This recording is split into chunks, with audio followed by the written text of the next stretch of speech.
Some stories begin with love at first sight. But this one begins with a scream, a blur of headlights, and a stranger who vanished before she could say thank you. If you believe in fate, love, and the moments that change everything, subscribe and help us bring more stories that heal the soul. Let's begin. There are moments that split your life in two before it happened and after. For Elara Quinn, that moment came on a rain-soaked Thursday night, beneath the blinking light of a crosswalk that refused to turn green. The city had been restless that evening, the kind of restless that hums in the air before something unexplainable happens. Cars hissed past on wet asphalt, neon signs reflected in puddles, and people hurried under umbrellas, chasing warmth and purpose. But Elara wasn't rushing. She was drifting, half in the world, half out of it. Her earbuds played an old song she couldn't bring herself to change. Her breath misted in the air, and the sound of the rain drowned out her thoughts.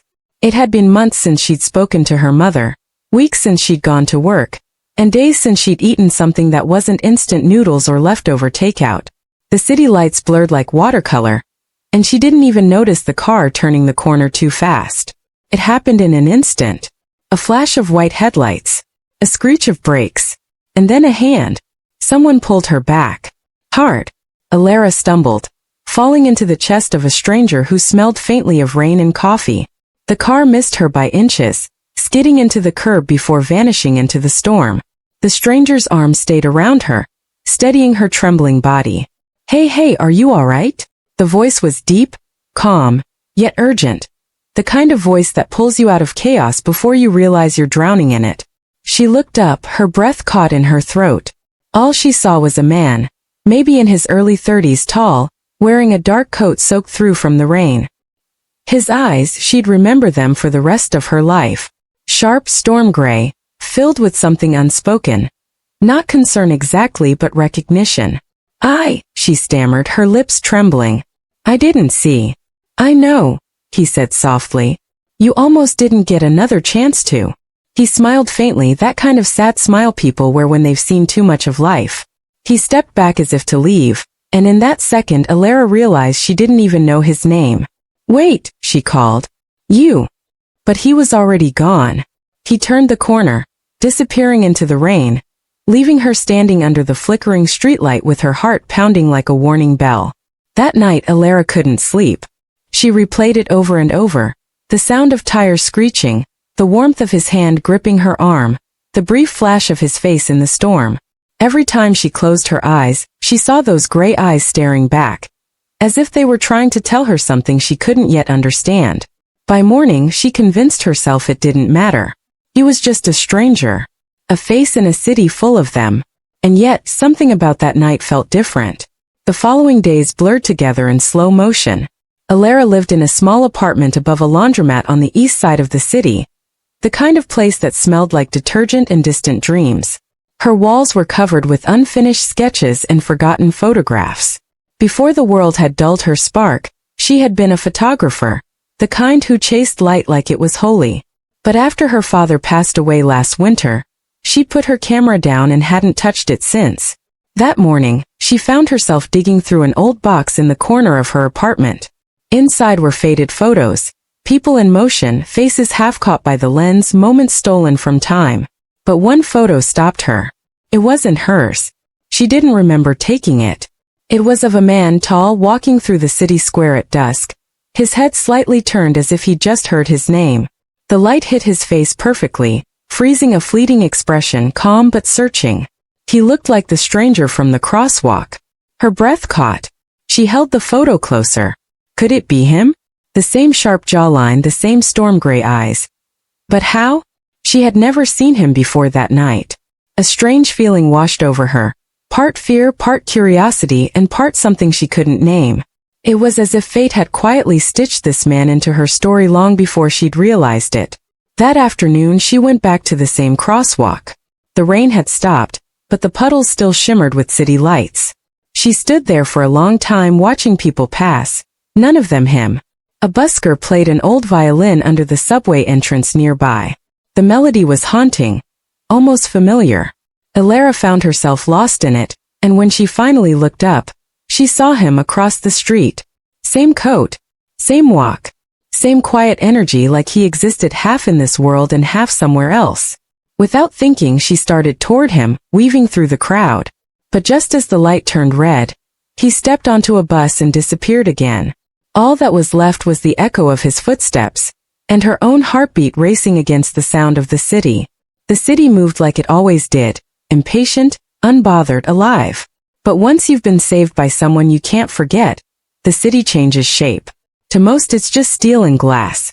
To Elara it had become a labyrinth of echoes, every corner whispering the same question. Who was he? Days turned into weeks. She tried returning to normal life, picking up freelance work, answering overdue emails, pretending she didn't check that same jazz bar every Thursday night.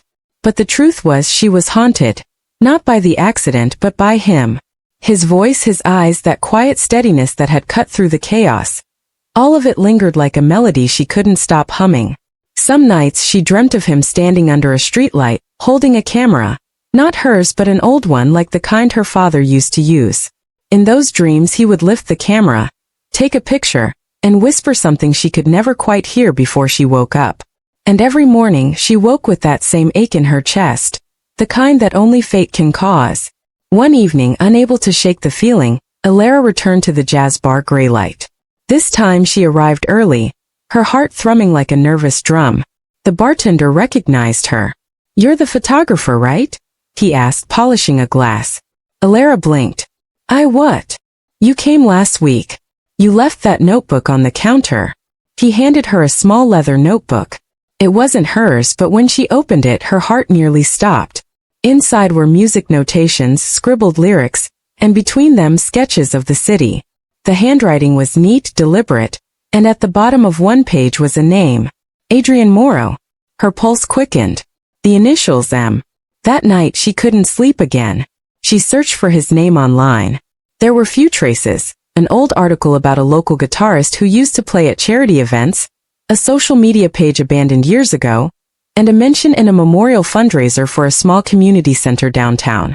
Adrian Morrow, the stranger who saved her. And yet, his online presence felt frozen in time, like someone who had vanished years ago. The last post she found was dated 3 years earlier. Sometimes the music stops before the song ends. A chill ran down her spine. The next morning, Elara followed the address listed on the old fundraiser. It led her to a decaying community center on the edge of the city. The sign was cracked, the walls faded, and a faint scent of dust and rain hung in the air. Inside, she found an older woman stacking boxes. "Excuse me," Elara said softly. "Do you know someone named Adrian Morrow?" The woman looked up, her expression softened. "Adrian?" she repeated. "You mean our Adrian?" Elara nodded. The woman smiled faintly, eyes clouded with nostalgia. Everyone here knew him. He used to teach music lessons for the kids before the funding ran out. He was special. Kind. The kind of soul you don't forget. Where is he now? The woman hesitated. He doesn't come by anymore. Is he alive?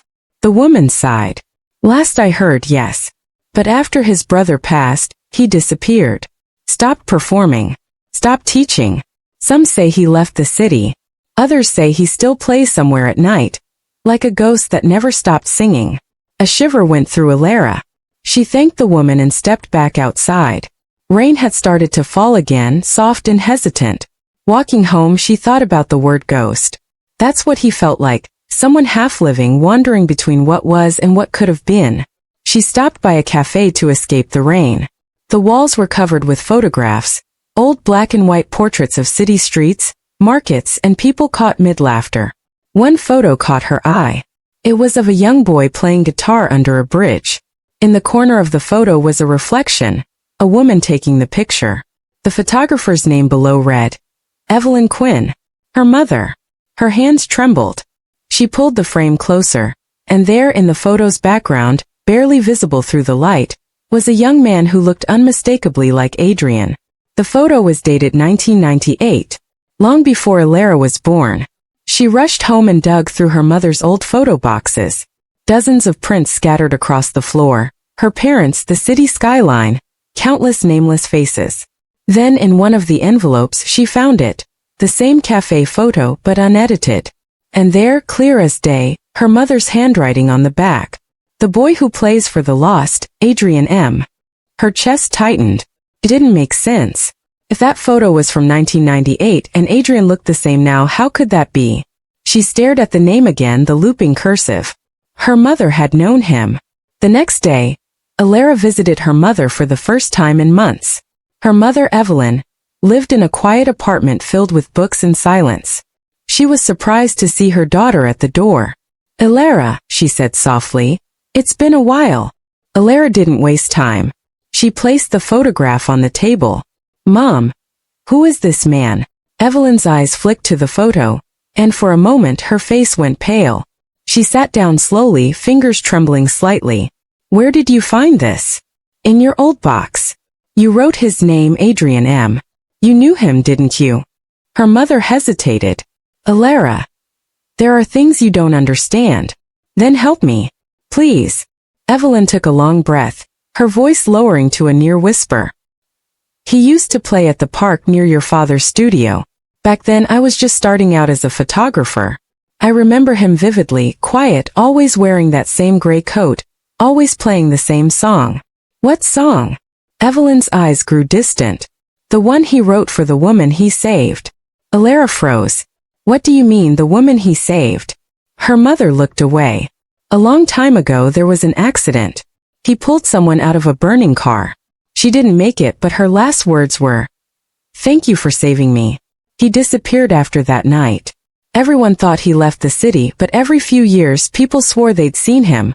Always the same age, never older." A silence fell between them. Elara whispered, "That's not possible." Her mother smiled faintly, a smile that looked more like sorrow. "No, but some people aren't meant to live by the same clock as the rest of us. Some carry unfinished stories." That night, Elara walked the city until dawn. Her thoughts tangled. Could Adrian truly be the same man from that photo? Or had she stumbled into a coincidence that felt too much like fate? But deep down she knew. The eyes, the voice, the timing, it all fit. He wasn't just a stranger. He was someone bound to her story long before she'd known it began. The next Thursday, she went to Greylight again. This time he was there. He noticed her the moment he looked up from tuning his guitar. Their eyes met, really met for the first time. The air between them seemed to shift, like the city itself had been waiting for this moment. He smiled. "You came back." Elara's breath caught. "So did you." For the first time they spoke. Not as strangers, but as two souls who'd been walking parallel lines that were finally crossing. The next few days blurred into something almost dreamlike for Elara. For the first time in months she felt awake. Every morning she walked through the city streets with her camera, taking photos without thinking. Puddles catching reflections, children chasing pigeons, the warm gold light that hit windows before sunset. She felt like she was documenting life again. But every night, her thoughts returned to him, Adrian Morrow. She could still hear his voice from the bar, soft and measured. "You came back." And the quiet way he'd looked at her, like he'd been expecting her for years. A few nights after they met again, Elara returned to Greylight. This time she sat closer to the stage. Adrian played like the world around him didn't exist. Every note fragile, aching, deliberate. The melody was the same one she'd heard in her dreams. Slow, mournful, filled with a kind of yearning that didn't belong to this time. When he finished, the small crowd clapped softly. Elara stayed seated, heart pounding. When the lights dimmed and people began to leave, Adrian walked over. "Mind if I join you?" She smiled nervously. "Please." He sat across from her, setting down his worn guitar case. Up close, she noticed the faint scar near his temple, the way his hands were calloused, and how his gaze seemed to carry a weight heavier than years could explain. "Your music," she began. "It feels like it remembers something. Something you've lost." He smiled faintly. "Maybe it does. You wrote that song?" "Yes. A long time ago." "How long ago?" Adrian hesitated, glancing down at his hands. "Long enough that I stopped counting." There was silence for a while, the kind that wasn't awkward, just full of unspoken things. Finally Elara spoke again. "You saved me a few weeks ago. From the car." He looked up, eyes softening. "I remember. You never said your name. I didn't think it mattered." It does to me, she whispered. He gave her a small smile.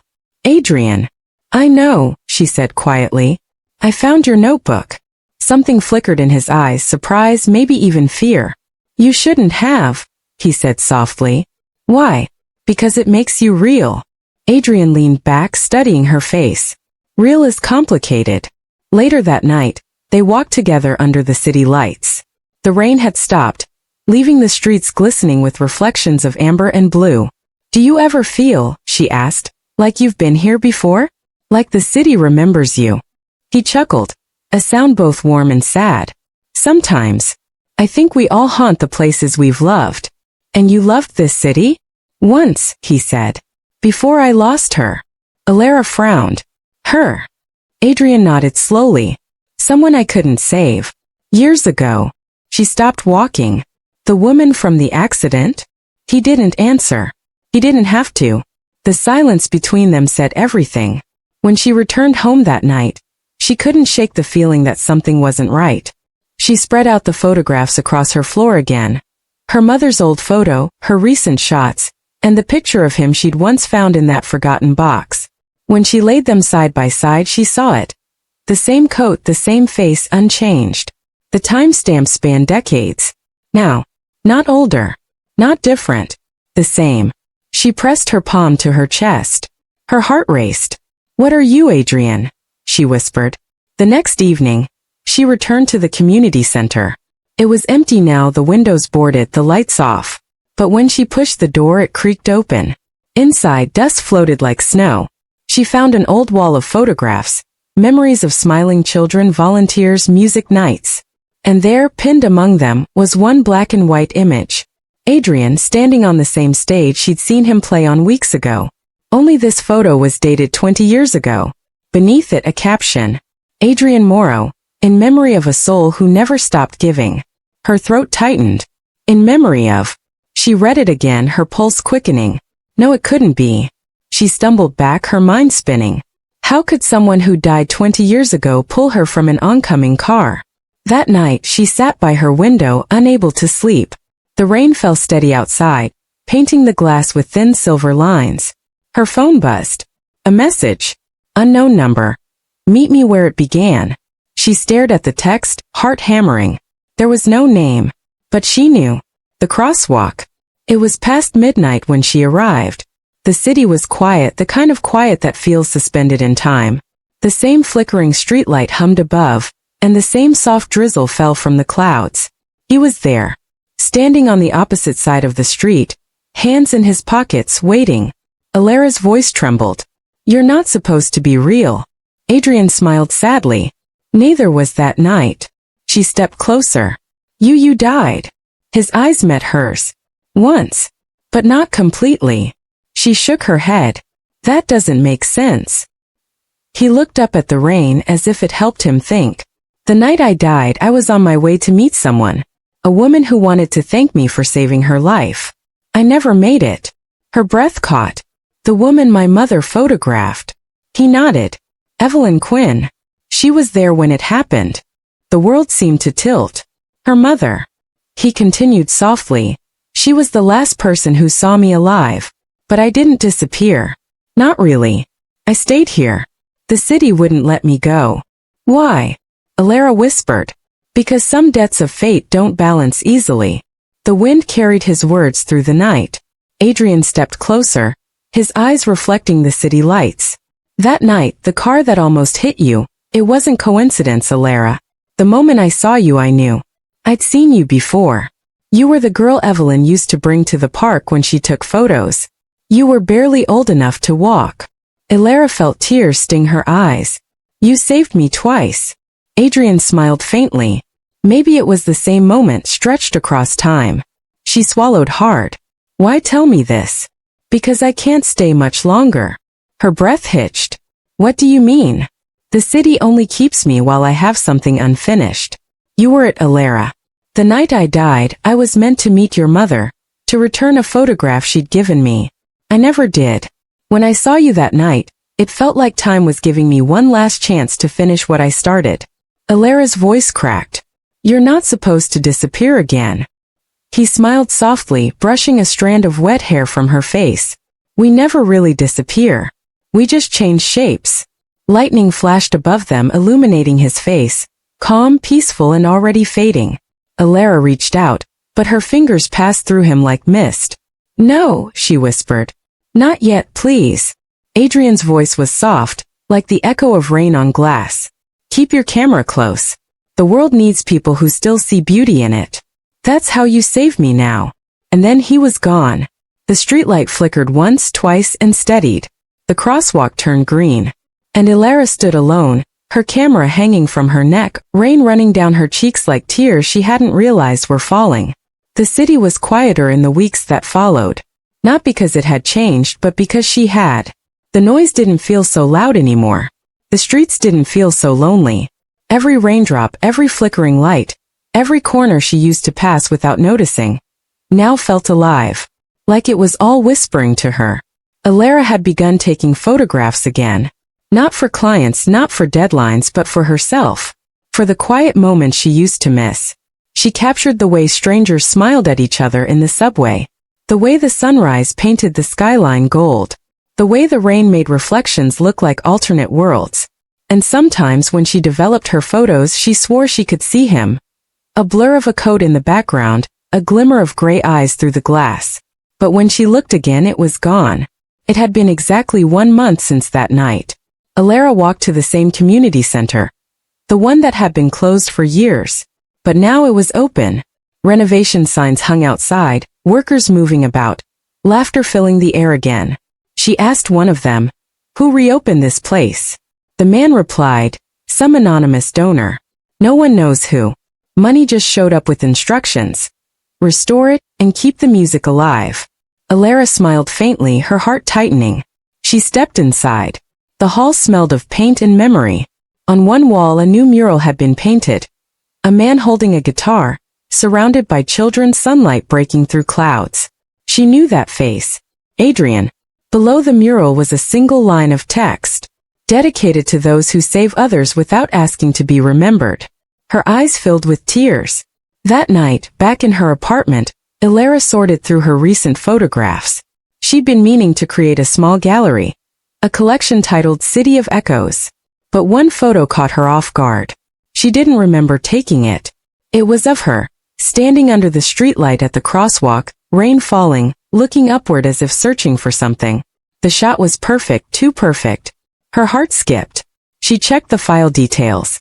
The timestamp read 12:01 a.m., the night Adrian vanished. And yet, she hadn't taken any photos that night.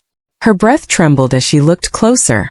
There, faintly reflected in the window behind her, was a figure. A silhouette of a man with a guitar case. Her lips parted in disbelief. Adrian. The photograph wasn't just a picture. It was a goodbye. The next day, Elara visited her mother again. They sat on the balcony as the sun set behind the skyline. The same skyline her father used to photograph. The same city Adrian never left. Evelyn looked at her daughter's expression and smiled softly. "You found him, didn't you?" Elara nodded. "He found me." Her mother's eyes glistened. "He always said he'd know when his unfinished story was complete." Elara reached into her bag and handed her mother the photo, the one Adrian must have taken. Evelyn stared at it for a long moment, her hand trembling slightly. Then she whispered, "He kept his promise." They sat in silence as the wind moved through the curtains. That evening, Elara uploaded her new project online. A photo series titled, "The Stranger Who Saved Her Without Knowing Her Name." Her caption read, "Sometimes the people who save us aren't meant to stay. Sometimes they appear just long enough to remind us we're still alive, and then the universe takes them home." The post went viral within hours. Thousands of people commented, strangers sharing stories of near misses, chance encounters, acts of kindness that changed them forever. The city began to remember him again. Not as a ghost, but as a story. Weeks turned into months. Elara's photography career reignited, but it wasn't the fame that mattered. It was the connection.